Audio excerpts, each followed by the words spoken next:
Mindfulness has been popularized in the West by a guy called Dr. John Kabat-Zinn.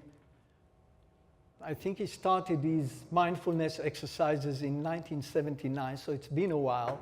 But in the last 10 years or so, it became very, very popular. And so what is mindfulness meditation or mindfulness practice? It's the art of being in the present moment, right now, at all time, accepting the now for what it is, with openness and curiosity, and with as little judgment as possible. And neuroscientists have found that the brain structures, the neural connections, and in fact even new neurons were being generated by long-term meditators. So the Dalai Lama himself sponsored a group of Tibetan monks to come to the US to lie down in an fMRI machine. I don't know if you've seen pictures of those. These are huge machines that you lie down in. And the neuroscientists created images of those Tibetan monks who've been meditating for 20,000 hours in their lifespan.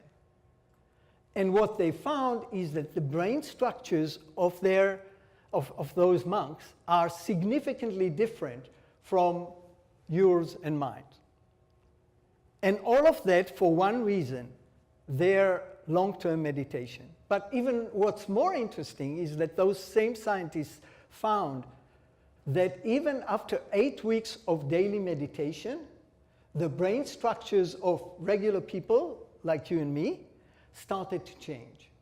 So you don't need to meditate for 20,000 hours and sit somewhere in a Tibetan temple for a lifetime, but you can start seeing those benefits even within a period of 8 weeks. So what I'd like to invite you to do now is to do a short 1-minute mindfulness meditation practice using a technique that I've learned 2 weeks ago from a Japanese Buddhist monk at Echo Temple on top of Mount Koya, south of Osaka in Japan. Please sit comfortably in your chairs, but erect. Your hands comfortably on your lap or wherever else it's comfortable for you. When I say go, close your eyes, please.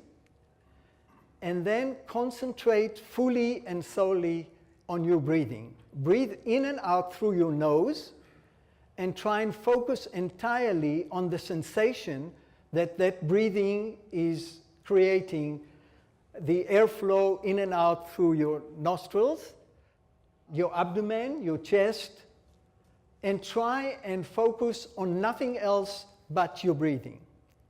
Thoughts will come and go through your minds. That's okay and natural. Don't try to resist them, forcefully trying to remove them. Accept them, let them pass, and then gently bring your attention back to your breathing. Okay? So 1, 2, 3, go for 1 minute.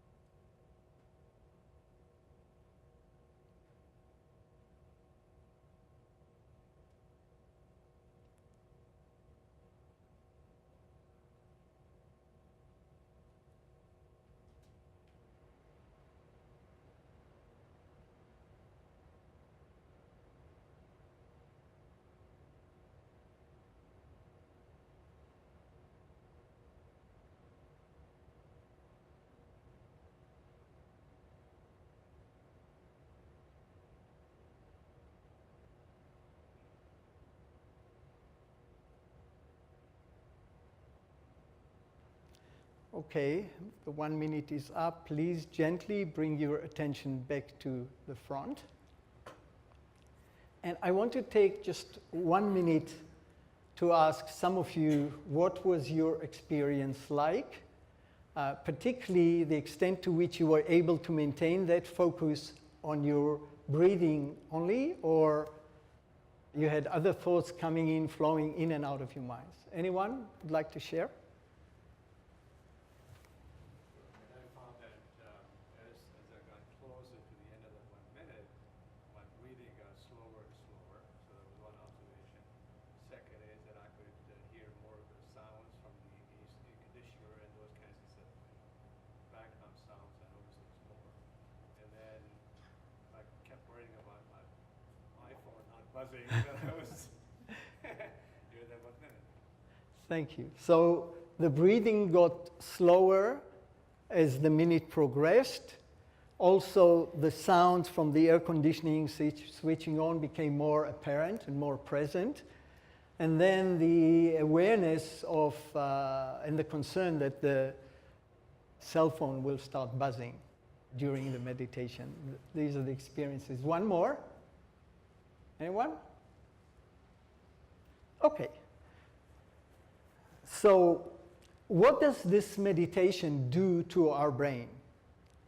Scientists very recently, actually as late as 2013-14, found that this ability to focus on objects of our choosing, namely our breathing, the noises around, but to focus on one particular item for an extended period of time, and by that I mean maybe 30 minutes or so, changes the structure of the brain and makes those structures of the prefrontal cortex more dominant over the emotional drives that we experience at all times. So, of course, this will also help us with our willpower and situations in which we want to control those emotions and we want our rational thinking to dominate. So, in the last 12 years or so, neuroscientists found that there are 6 areas of our brain that are marked here 1 to 6, that when we are not focused on a particular task, like solving a Sudoku, reading a book, writing a report, whatever it might be, when we are not focused on a particular task, those 6 areas light up and start firing intensely. Whereas when we start focusing on a task, whatever it might be, those areas quiet down, and then the other regions of our brain start firing, like the prefrontal cortex that we mentioned before. So what are those areas doing at times when we are not concentrating on a particular mental task? And scientists found that there are 4 default mode activities, as they call them, that the brain is engaged in when we are not focused on some specific task. And these are, first of all, situational assessment. So we cast judgment on everything that's happening around us and the people that are happening around us as the first priority when we're not focusing on a specific thing. So for example, we sit in a meeting and the meeting is run by someone that is really lost control of the meeting, and what is this guy Jack doing? He doesn't know how to run his meetings, we're not achieving, we're wasting our time, and the room is hot anyway. Those kinds of judgments. And typically they are negative. They are negative because the brain is pre-wired, hardwired, to protect ourselves and elevate ourselves relative to everything that's around us. So those judgments of the default mode activity, the situational assessment, are typically negative. And of course they're useless. They're completely unproductive. The second one is time traveling. So we either ruminate about the past, what happened today, we wish it didn't happen this way, I could have, I should have, or time traveling to the future, and trying to hypothesize what might happen, running different scenarios in our mind. And again, most of those activities are completely useless. They're not productive at all, but they require a lot of mental energy. The third one is self-image cultivation, and we spoke about this. So we'd like to think of ourselves as, I am the person who always knows everything about anything, or always has to win an argument, or always have to get the best deal, or whatever it might be. And that self-image that we have of ourselves, we have to cultivate it. Again, we are pre-wired that way. So we spend a lot of time cultivating our self-image. And if reality doesn't behave according to our expectations of our self-image, we get either irritated, frustrated, or demotivated, and sometimes even depressed. And the last one is social referencing. It's very important to us, to different extents, depending on personality, what the people around us, especially those important to us, think of us, and think of what we do, and what we say, and how we dress, and how we carry ourselves, and all these kinds of things. So we spend time in a social referencing activity, again, when we're not focused on a specific task, when the brain engages in these default mode activities. And the benefits of mindfulness meditation is, over time, these default mode activities quieten down. And again, researchers have been able to see in Tibetan monks or long-term meditators in general that their default mode activities are quieter than in regular non-meditators. So the intervention here is very simple. 30 minutes a day, that's all you need to do.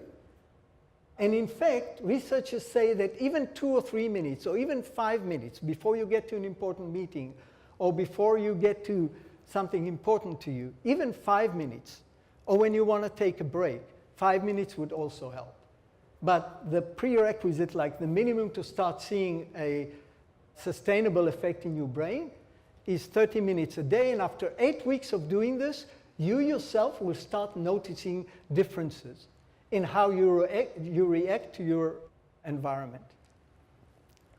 In the organizational setting, it would take a little more determination and courage, but one thing you can do is start lunchtime meditation sessions in your company. Select a room dedicated once a week to lunchtime meditation or more. Bring a mindfulness meditation instructor or guide, and bring your team in and invite them to join. And at first, you might have only 2 or 3 people interested, but the word will go around, and you'll start seeing this benefit on your team. And then if you want to take it even a step further, start every meeting with a 2-minute mindfulness meditation. Just 2-minute quiet, everyone sitting down, doing what we've just done here, and then starting your meeting. And again, you will see the benefit, measurable, noticeable.